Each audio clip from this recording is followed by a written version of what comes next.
Waalaikumsalam warahmatullahi wabarakatuh.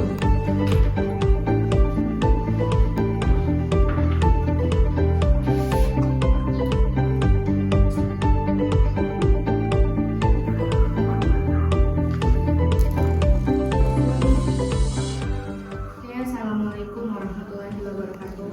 Waalaikumsalam warahmatullahi wabarakatuh. Bagaimana kabarnya Nanda hari ini? Alhamdulillah. Sudah siap untuk perkuliahan kita? Siap, Bu. Oke, sebelum kita mulai perkuliahan, Ibu seperti biasa kita mulai dulu dengan membaca Al-Quran dan berdoa. Silakan kok semuanya dikondisikan untuk membaca Al-Quran dan berdoa. A'udzu billahi minasyaitonir rajim. Bismillahirrahmanirrahim. Alhamdulillahillazi anzala ala 'abdihil kitaba wa lam yaj'al lahu 'iwaja qayyiman liyunzira ba'san syadidan min ladunhu wa yubashshiral mu'minina allazina ya'maluna as-solihati anna lahum ajran hasanah. Shadaqallahul azim. Tensinya di kampus masing-masing ya.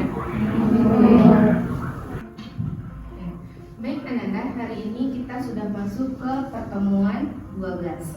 Di hari ini kita akan membahas tentang model penyebaran penyakit menular. Salah satunya melalui model SIR. Itu model apa? SIR itu susceptible, infected, dan recovery.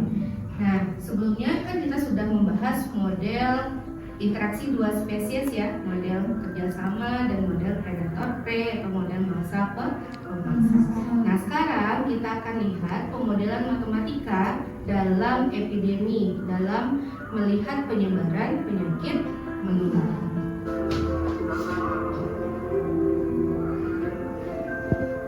Setelah menyimak video diharapkan Anda akan menguraikan komponen utama dalam model SIR, menganalisis dan mengaitkan hasil model SIR dengan penyakit nyata dan implikasi pengendalian penyakit. Ini kita akan belajar apa itu model SIR dan aplikasinya dalam penyebaran penyakit menular untuk kasus di dunia nyatanya. Nah, jadi setelah ini Ibu akan putarkan video pembelajarannya. Ananda silakan nanti dipelajari sambil melihat video dan kemudian dicatat hal-hal penting yang ada di dalam video tersebut. Oke.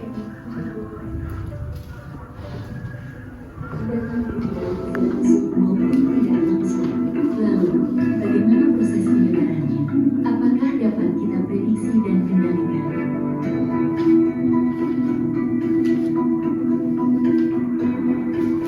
Bayangkan dunia tanpa vaksin atau pengetahuan virus. Saat satu orang terinfeksi, penyakit menyebar tanpa henti. Dalam waktu singkat, sebagian besar populasi bisa tertular.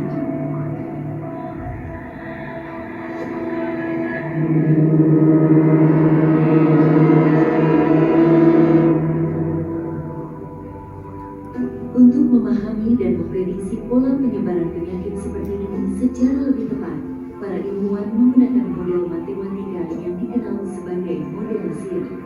Model ini membantu kita memetakan bagaimana kelompok orang yang rentan, yang terinfeksi, dan yang sudah sembuh berubah seiring waktu.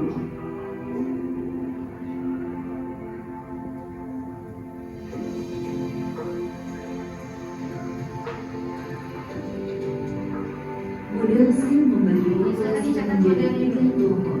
S. Kelompok orang yang rentan. I. Kelompok orang yang terinfeksi. N. Kelompok orang yang sudah pulih. Perubahan dalam ketiga kelompok ini dimodelkan melalui sistem persamaan diferensial.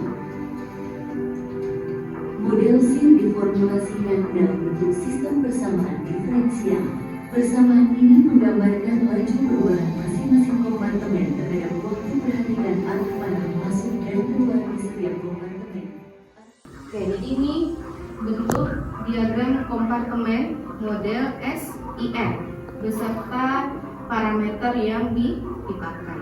Nah, sekarang kita coba pelajari bagaimana dari diagram SIR ini bisa terbentuk menjadi persamaan diferensial.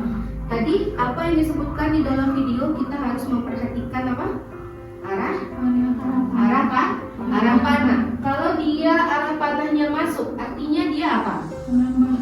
Dia artinya penambahan. Apa Nisa tadi? Kalau arahnya panahnya masuk, penambahan. Kalau S dia kan rentan. Berarti kalau ada yang masuk ke kelompok S, itu artinya dia penambahan yang rentan. Kalau ada panah keluar dari S ke I, berarti ada nah, penambahan ke yang terinfeksi. Apa saja parameter yang ada di kelompok terinfeksi? Apa parameter yang masuk ke dalam kelompok dan yang keluar dari kelompok terinfeksi? Coba lihat diagramnya tadi yang sudah dicatat. Apa Intan? Yang masuk ke diagram infeksi itu ada tingkat individu rentan menjadi individu terinfeksi. Oke. Sama SI jumlah individu rentan terinfeksi sama jumlah individu terinfeksi.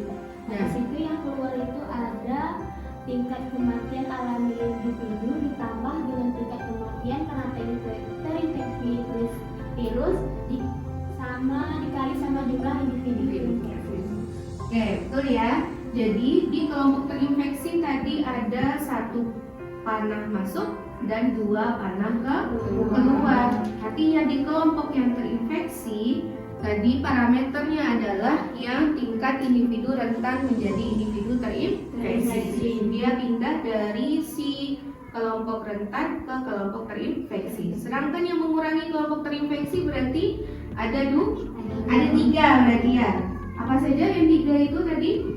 Ada tingkat kematian alami individu, kemudian kematian karena terinfeksi, dan yang satu lagi dia individu yang terinfeksi. yang sembuh. Dia akhirnya pindah ke kelompok yang recovery. Jadi dari kita melihat diagram itu ada yang pindah, ada yang masuk. Nah, disitulah kita memberikan tanda plus dan minus di dalam sistem persamaan diferensialnya.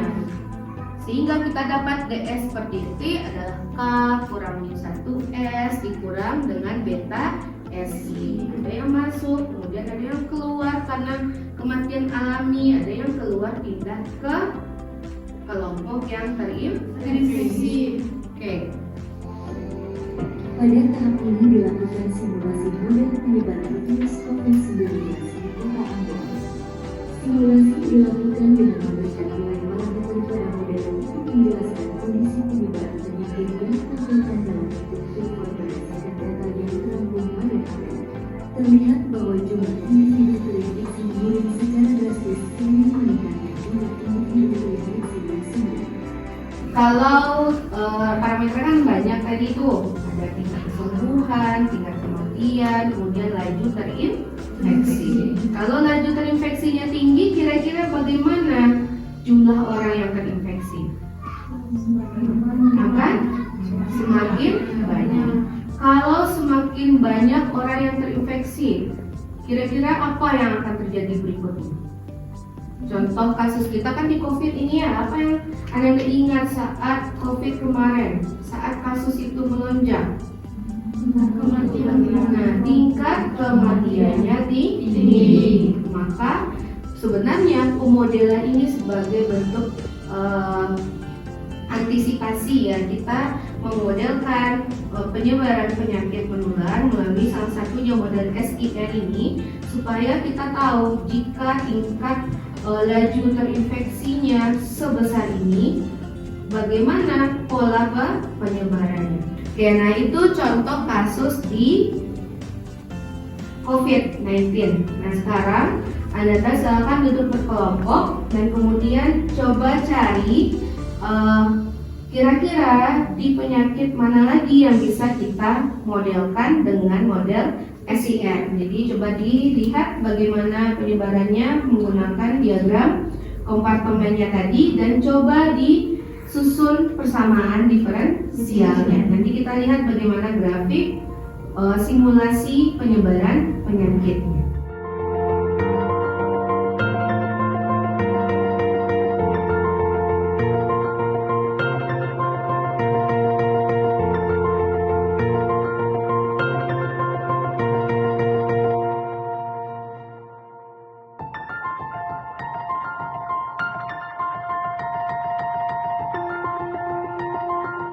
Dari model SIR ini berarti ada penambahan dan pengurangan dari populasinya tergantung dari berapa yang rentan, berapa yang terinfeksi dan berapa populasi yang sudah sembuh. Berarti kalau dia masuk dari A ini populasinya, kemudian kalau yang keluar berarti dikurang. Kemudian terinfeksinya juga ada dua panahnya, yang masuk dan yang keluar. Kemudian yang recovery-nya berarti dari populasi yang sudah terinfeksi sembuh, kemudian dikurang dengan populasi yang meninggal dunia. Populasi yang sudah recovery yaitu DR per DT-nya sama dengan dari laju pertumbuhan yang sembuh, kemudian yang populasi yang terinfeksi kemudian dikurang dengan populasi yang meninggal dunia. Izin bertanya Bu, saya perwakilan dari kelompok 3 ingin bertanya bagaimana jika yang tadi kan sudah dijelaskan tentang diagram panahnya dan persamaan diferensialnya. Nah, bagaimana dengan bentuk simulasinya Bu? Untuk simulasi, oke. Ada yang bisa bantu jawab? Izin menjawab Bu. Oke, kelompok 1, Laila. Ya, Bu. Silakan Laila. Mau maju ke depan Laila?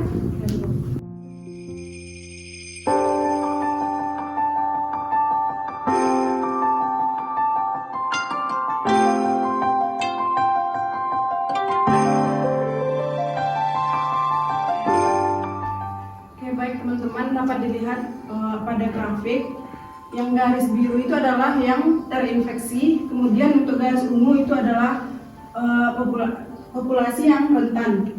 Dapat dilihat pada grafik yang untuk terinfeksi itu dia naik, kemudian karena yang terinfeksi naik maka yang rentan pun akan turun. Sekian penjelasan dari kelompok kami, tidak ada yang ditambahkan. Terima kasih Laila. Jadi sudah dijelaskan ya oleh Laila tentang simulasi pertumbuhan dari antar populasi yang dikaji oleh Laila dari artikel yang ditemukannya dalam penyakit apa tadi Laila? Flu burung. Oke, itu flu burung yang menularkan ke manusia ya. Nah ini yang kelompok rentan dan kelompok terinfeksi. Ternyata itu terjadi pelonjakan terinfeksi di situ ya. Grafik yang berwarna birunya dia naik di sini. Oke, tentang model SIR pada COVID-19 kemudian Anda masing-masing di kelompok juga sudah mencari tahu seperti apa model SIR jika diterapkan dalam penyakit yang lain. Dan juga sudah dicari tahu juga bagaimana diagram kompartemennya, apa saja parameter yang dipakai, apa saja variabelnya, kemudian bagaimana asumsi dalam artikel tersebut ya pada saat dia memodelkan dengan model SIR. Kemudian dari model juga sudah kita lihat simulasi pertumbuhan atau penyebaran si penyakitnya. Nah itu semua bergantung dari parameter. Oke, nah ini materi kita hari ini, model SIR pada penyebaran penyakit menular.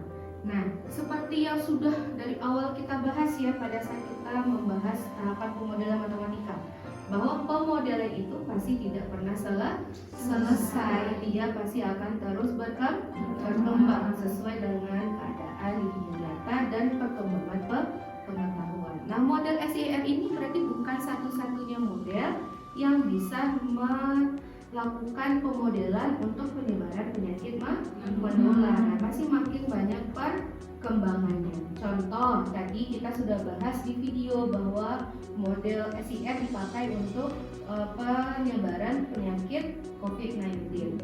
Nah, di situ baru hanya ada S, I, dan R. Nah, bagaimana jika dilakukannya vaksinasi, kemudian bagaimana jika ada karantina? Tentu tambahan-tambahan yang ada di kondisi nyatanya pasti akan mempengaruhi bentuk pemodelannya. Jadi model yang pengembangan modelnya bukan lagi hanya SIR saja, pasti ada variabel-variabel lain yang bisa kita masukkan. Nah, itu yang akan kita bahas nanti minggu depan. Seperti apa pengembangan model SIR untuk kasus epidemi lainnya. Jadi apakah dia ada karantina, apakah dia ada vaksin, terus apalagi mungkin ada pemberian obat atau ada treatment, misalkan pengobatan misalkan ya, maka dia ada pengobatan dulu, kemudian dari kelompok sembuh, di sini dia hanya berhenti sampai sembuh, kemudian apakah ada kemungkinan bahwa yang sembuh itu bisa kembali terinfeksi. Nah, itu kan mungkin saja terjadi di dunia nyatanya ya. Nah, itu kita coba nanti menggali lebih dalam. Silakan nanti untuk minggu depan Anda coba cari-cari lagi artikel-artikel yang berkaitan dengan pengembangan model SIR dan apa variabel-variabel tambahan serta parameternya apa yang dipakai dalam model tersebut. Oke, bisa dipahami materi kita hari ini?